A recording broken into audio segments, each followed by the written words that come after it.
what do you think of the treatment that I should accord you? They said, mercy, O Prophet of Allah, we expect nothing but good from you.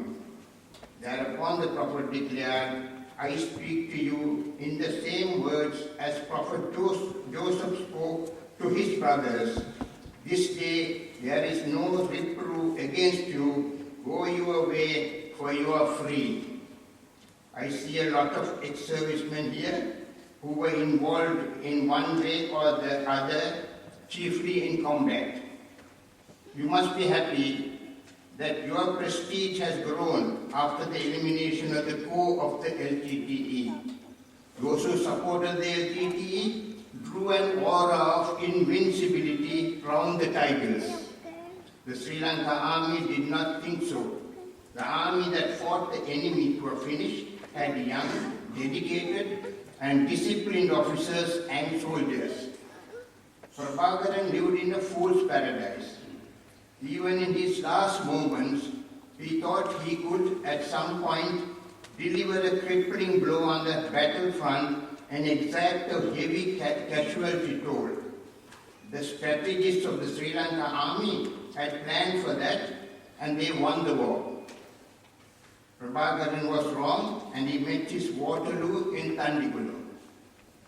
May 19, the day on which his body was found by the soldiers of the Vijayabahu infantry, led by Lieutenant Colonel Rohita Alvihara, brought good news of the entire family of this vicious megalomaniac being wiped out.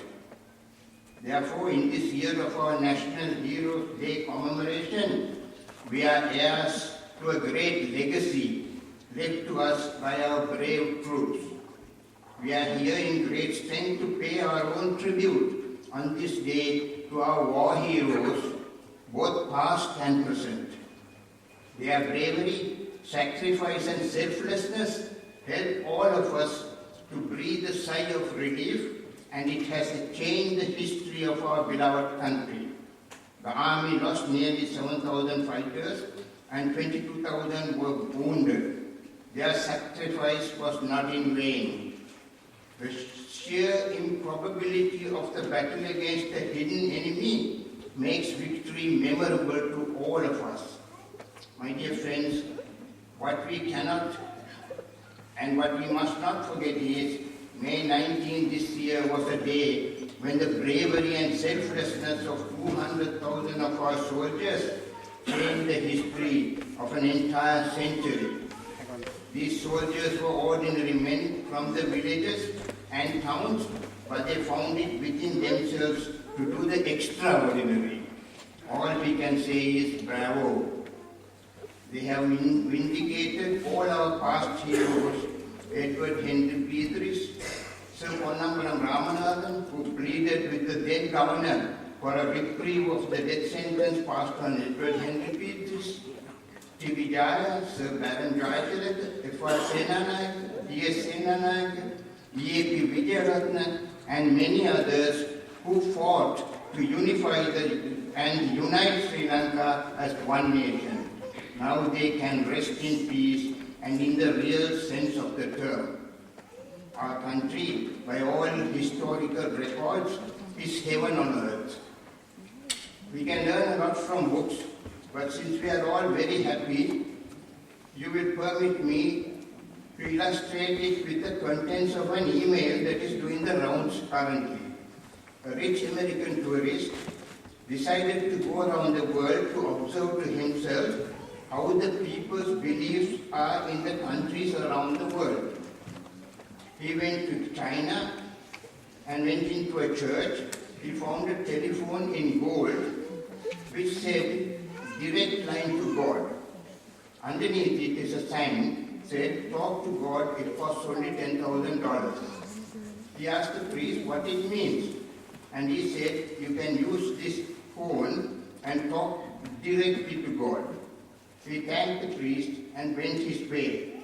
He went to Japan, the Philippines, and many other countries, and everywhere he found the same gold telephone, and the cost of a call was 10,000.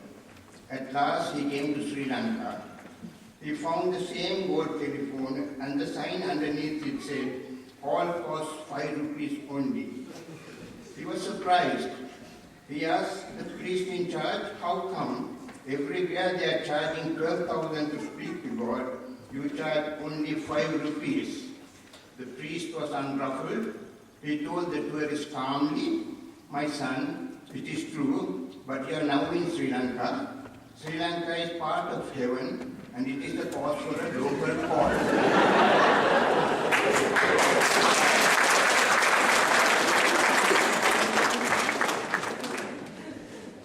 God be pleased, Sri Lanka is in fact heaven.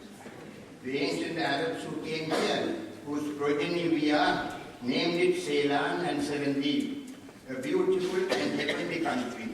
The time has come now for us to join together and bring back its old glory when people will be able to travel through the central, north, south and eastern regions and observe the sanctity of the sacred areas like Digavapia, Nagadipa, Anuradhapura, Polonnaruwa, Kandy, Hambantota and Katharagama. In conclusion, supplication is a necessary part of a Muslim's belief.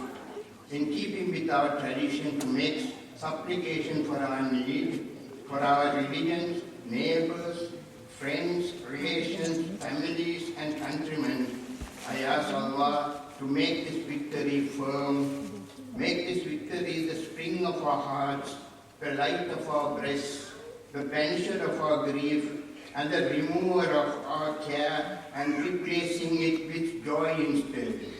Bless our country with your special blessings. Make the people united. Make their feet firm. Widen their knowledge and expand their breasts. O Allah, keep all people happy and healthy. Banish rancor from their hearts. Unite their word. Gather their ranks. Guide them to the ways of peace and take them out of darkness to the brightness of light. O Allah, forgive all those who took up arms against the legitimate authority. Remove the sorrow of the depressed and send relief to the distressed by this wanton destruction by some foolish men. Help those who are injured to recover and heal those who are ill. Give the country wise and mature leadership. Guide them and make their intentions sincere. Accept their deed, answer our prayers, and make us of those who are patient. Our country is blessed by the presence of all the great religions of the world, and the belief of the people should and would bring the much needed tranquility and serenity after this. Thank you very much for your patience. May our unity be very strong and strengthened for all time.